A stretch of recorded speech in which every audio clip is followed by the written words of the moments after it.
अस्सलाम वालेकुम। मोहम्मद अज़हर सिद्दीक अपने प्रोग्राम में फ्यूज़ के साथ हाज़िर खिदमत है। जहाज़ उड़ रहे हैं। अच्छा, जहाज़ भी पंजाब के दो उड़ रहे हैं। अब ख़बरें भी हमारे दोस्त ही हैं, भाई हैं, लेकिन उनके बहुत करीब हैं, वो दे रहे हैं ख़बरें। ज़रा इन सब पे बात होगी। आसिफ ज़रदारी क्या या पीपल्स पार्टी गैर अहम हो गई है, ज़रा गुफ्तगू करने की कोशिश करेंगे। लोड शेडिंग पूरी कौम भुगत रही है, लेकिन पंजाब फिर एक जगह, वो अच्छी जगह नहीं। पंजाब कहाँ, कौन सा अच्छा काम है जो बैठ के हम अच्छाई बातें करते रहें, उन सब को डिस्कस करते रहेंगे, ठीक है ना जी। और अमरीकी नायब सदर जो साबिक हैं, उन्होंने आईना दिखा दिया, शायद पाकिस्तान के लिए भी है, चलें जिसके लिए भी दिखाया गौर कीजिएगा। ट्वीट किया मैंने, वैसे उस पे ऊपर मैंने कोट किया है उस ट्वीट के ऊपर। हमारे दोस्त है इमरान शफकत है, भाइयों की तरह हैं। मैंने लिखा बात तो सच है मगर है रुसवाई की। और पंजाब के जो वज़ीर आला हैं उनके इस्तेमाल में 2 जहाज़ हैं। वो लिखते हैं कि कल एक जहाज़ पर मरीम साहबा मियाँ नवाज शरीफ के साथ नए जहाज़ पर इस्लामाबाद पहुंची और मरी चली गई। दूसरे जहाज़ पर एक वज़ीर का सुबह 9 बजे इस्लामाबाद जाना और शाम को वापस आना। और पोटोहार से एक रुकन असेंबली का दावा। फरमाते हैं कि ये मालूमात दुरुस्त है, उसके बाद दस्तावेजी सबूत भी उनके पास मौजूद हैं। तो मैंने अगर कहा कि अगर ये बात अगर वाकई सच है तो बात तो सच है मगर है रुसवाई की। कोई पूछेगा इस हवाले से, यानी गल्फ स्ट्रीम क्या इसलिए लिया था? इसलिए लिया था गल्फ स्ट्रीम क्या? इस्लामाबाद जाना था तो क्या था, 4 घंटे अगर लग भी जाते, भाई रोड चले जाते, मोटरवे पे जाना था ना। कोई आपको अपना पूरे शहर के अंदर, बल्कि ज़्यादा आसानी होनी थी, मोटरवे से उतर के सीधा ही आपने रिम के मरी एक्सप्रेस वे से वहाँ पहुँच जाना था। और कितना 2 घंटे का फ़र्क पड़ना, ज़्यादा से ज़्यादा यार, ना 2 घंटे का ज़्यादा से ज़्यादा फ़र्क पड़ना था। लेकिन जहाज़ है ना, भी जहाज़ को फिर अपना है ना, हमारी मर्ज़ी है ना। बहुत जल्द इंशाल्लाह इस पर पटिशन ला रहा हूँ। रिमाइंड मैंने ख़त तो बहुत लिखे, कोई इन्फॉर्मेशन नहीं आ सकी, तो अल्टीमेटली मैं रेट में आ रहा हूँ सारे। अब जहाज़ दूसरे वो वज़ीर साहब कौन है, ज़रा कौम को बता ही दें, आप ही बता दें यार, हमें तो नहीं पता। ज़रा आपको पता हो तो ज़रा आप बता दें वो कौन से वज़ीर साहब हैं, ज़रा हमें भी अंदाज़ा हो जाएगा, सही है ना जी, और पता चल जाएगा क्या होना है, ठीक है ना जी। और चलें, ये मैं एक बात बड़ी, मैंने वैसे ट्वीट भी किया उस हवाले से, लेकिन पहले मैं ज़रा आसिफ अली ज़रदारी साहब के हवाले से बात करूँगा। इस हुकूमत ने बिलावल भुट्टो को वज़ीर ख़ारजा नहीं बनाया, याद रखिएगा।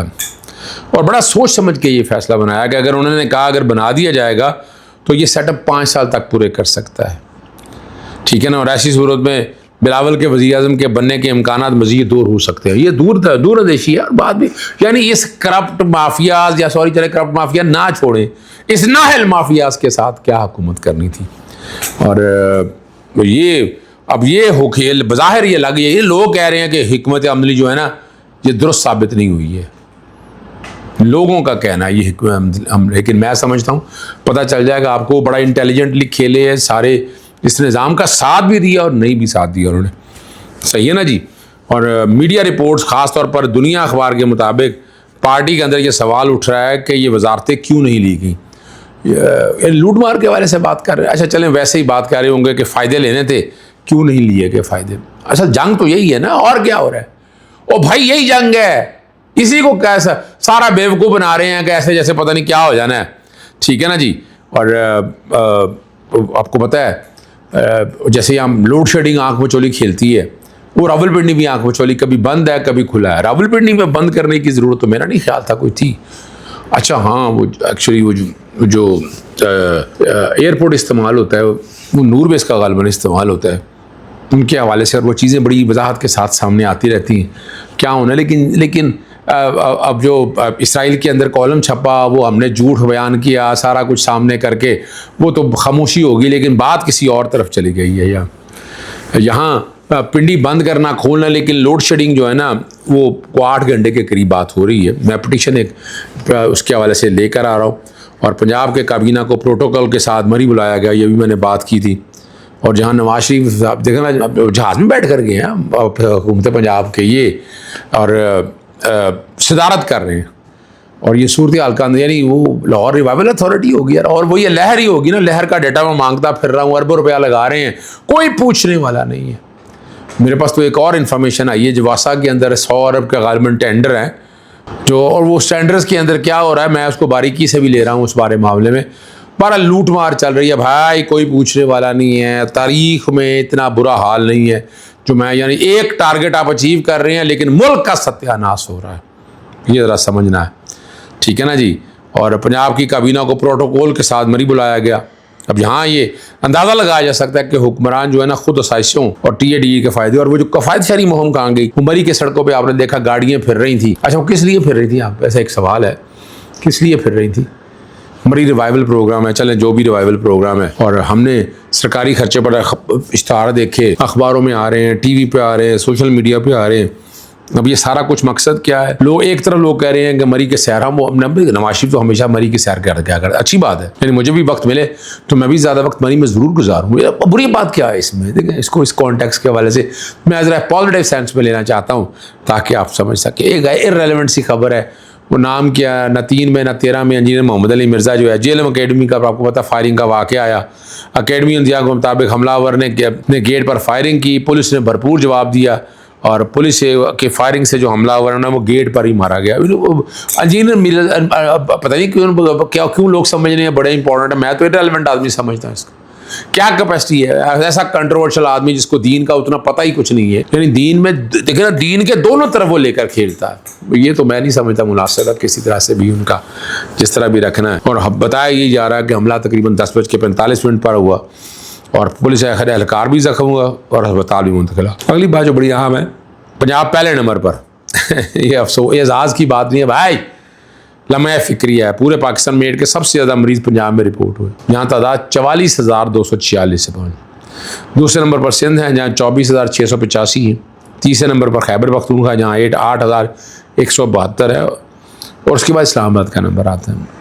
अब ये सिर्फ इतादत शुमार नहीं है बल्कि पूरा एक निज़ाम का फेलियर है, जहाँ सेहत, हुकूमती तरजीहात, नाकस आगाही मुहिम्मात, गैर मेयारी ब्लड स्क्रीनिंग, गैर महफूज तबई तरीक़ों और समाज बेहिसी पर एक बड़ा सवाल निशान है। अफसोस है कि हम नुमाइशी मनसूबों, इश्तिहारात और सियासी दावों पर आगे, मगर अवामी सेहत के बुनियादी मसले में हम बहुत पीछे जा चुके हैं और बर वक्त संजीदा इक़दाम अगर ना किए गए। मैंने ट्वीट किया है तो ये मसला हमारा सिर्फ अस्पतालों में महदूद नहीं रहेगा बल्कि माशरती, मुआशी और ख़ानदानी बहरान की शक्ल इख्तियार है। हुकूमत को चाहिए कि फौरी तौर पर सतह पर आगाही मुहिम, मुफ्त टेस्टिंग, महफूज खून की फराहमी, मौसर इलाज और एहतसाब का निज़ाम नाफिज करें। एहतसाब का नाम कोई नहीं है यहाँ, और ये बड़े अलमिया कौमी अलमिया की तरफ जा सकता है अगर होश के नाखून आ जाए। होश के नाखून आना ज़रूरी है। वो होश के नाखून कौन लेके आएगा? वही लेके आएगा जो खुद होश में होगा। मदहोश लोगों को क्या लेना देना इस हवाले से। बुनियादी हकूक़ की वायलेशन जितना इस दौर के अंदर हुई है पाकिस्तानी तारीख में, बता दें कोई एक बड़ा स्कैंडल बता दें कि जहाँ उन्होंने पकड़ा हो, ताकतवर लोगों को पकड़ के जेल में डाला हो, उनको उनका मंतकी अंजाम तक पहुँचा। मैंने तो ऐसी कोई चीज़ नहीं देखी। अगर आपने देखी हो तो ज़रूर बताइएगा, मेरे साथ शेयर भी कीजिएगा, मेरे इल्म में भी इजाफा हो जाएगा। साबिक़ अमेरिकी नायब सदर जो है ना अपना कमला हारिस जो है ना, अपने बयान में कहा कि डोनाल्ड ट्रंप एक ऐसी जंग में उलझ गया जिसमें अमेरिकी अवाम की कोई हकीकत दिलचस्पी नहीं थी, ठीक है ना जी। और फैसले ने अमेरिकी फ़ौजों को के जानों को भी ख़तरे में डाल दिया। और मज़ीद कहा गया है कि ईरान के ख़िलाफ़ मुमकिन जंग का फ़ैसला अवामी राय और कौमी मफाद के बरक्स था, जिसके नतीजे में खित्ते में कशीदगी में मज़ीद इजाफ़ा हुआ। और कमला हारिस ने जोर दिया है कि अमेरिका को ऐसे तनाज़ा में मुदाखलत से गुरेज़ करना चाहिए जो बराह रास्त उसकी कौमी मफाद से मुताल्लिक़ न हो। अमेरिका और ईरान के दरमियान बढ़ती हुई कशीदगी पर आलमी सतह पर तशवीश का इजहार किया जा रहा है। मुख्तलिफ हल्के जो है ना सफारती हल पर जोर दे रहे हैं और दोनों ममालिक के दौरान ऐलान करदा 15 रोज़ा जंग बंदी में सिर्फ 3 दिन बाकी रह चुके हैं, जिसके बाद सूरत हाल जो मज़ीद गैर यकीनी की तरफ। मैं इसमें कोई बड़ी जंग नहीं देख रहा यार। अल्टीमेटली ये सारा कुछ होना है, दाल रोटी उसी बाव बकनी है, उसी पे और क्रेडिट जाता है ईरान को कि ईरान खड़ा हुआ है, ईरान ने एक्सपोज कर दिया, हमारे मुसलमान मालिक को भी एक्सपोज कर दिया और उसने अपनी ताकत भी मनवा दी, दिखा दी उसने। अमेरिका और इसराइल जैसे बड़े ताकतवर लोगों को ग्राउंड पे अगर लाकर पटकाया उसने ना, ये तो माने ना आप इस बात को। अल्टीमेटली जो है ना जीत तो है ये ईरान की है। हैरान है, नाकोच होने जबान। कई लोग माजी में कहते हैं कि जनरल हरमुज़ैन देखें सारे मामले को, जनरल हरमुज़ैन को आप लेके आएंगे तो समझेंगे कि कहानी क्या है। किसी को बुरा ना लग जाए इस बात का, जनरल हरमुज़ैन का करैक्टर बड़ा एक अजीब सा है, जो माजी के झरोकों में झांक कर देखता है। जी झांक कर देख रहा है वो करैक्टर। इजाज़त चाहता हूँ। अस्सलाम वालेकुम, अल्लाह हाफ़िज़। पाकिस्तान जिंदाबाद।